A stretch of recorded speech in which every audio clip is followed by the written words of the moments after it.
Martin, of course, who goes from 10th on the grid, is penalty-free today. Well, recently in Mugello, on what was an unforgettable weekend for Aprilia as they locked out the front row of the grid, Trackhouse Aprilia's Ralph Fernandez became the 11th different sprint winner. Well, we're going to get a dozen different winners in the shape of that young man, number 79, Ai Ogura. Going to be the 6th sprint winner for Aprilia. Of course, previously, Aleix Espargaro, Maverick Vinales, Marco Bezzecchi, Jorge Martin and Ralph Fernandez have collected sprint wins on top of the factory RSGP. I mean, he's going to be the massive favourite, particularly in the Grand Prix tomorrow. I mean, we know one massive strength, one big weapon in his arsenal for Ogura is his late race pace, particularly over full race distances. If he can get the start, Lewis, and get away with that lead group, well, he's going to take some beating, particularly from what we've seen on Friday and so far here on Sprint Saturday. Yeah, and he's often been super strong in that first sector as well, as Ai Ogura so far this weekend. He has the fastest starting motorcycle on the grid, we firmly believe, with the Aprilia, which with its ride height device sits so low when it leaves the grid. It's an absolute rocket ship when it leaves the grid. He is not the most demonstrative of characters, but even he must surely be feeling a few butterflies right now as he pulls onto pole position for the first time. Last time he was on pole position, he had a pretty good day, a very good day, because it was in Buram in 2024 when he was crowned Moto2 world champion. We just saw there Pecco Bagnaia, the 29-year-old Italian, locking onto the front row for the factory Ducati team, only a second front row start in the first 9 rounds for the double MotoGP world champion.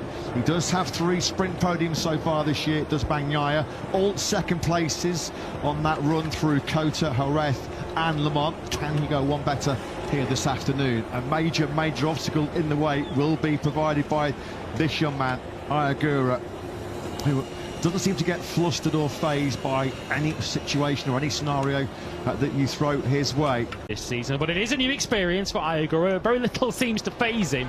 Even when he took pole position earlier on today, there was very little body language, was there, to suggest that he was overly joyed with what had happened. But that is just Ai Ogura in a nutshell. Marc Marquez on his way to a double win over Marco Bezzecchi last July.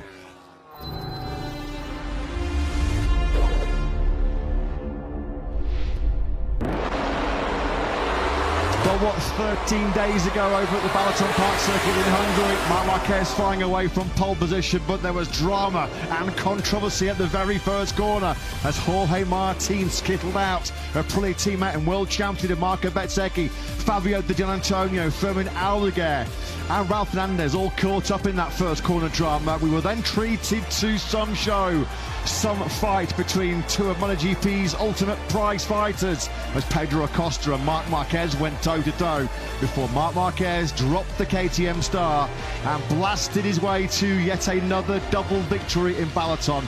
Back-to-back doubles in the Grand Prix of Hungary for number 93. What a day.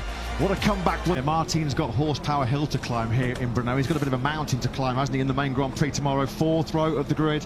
His worst qualifying of the campaign so far, and then throwing a double long lap as well after his controversial clattering into multiple riders in Hungary.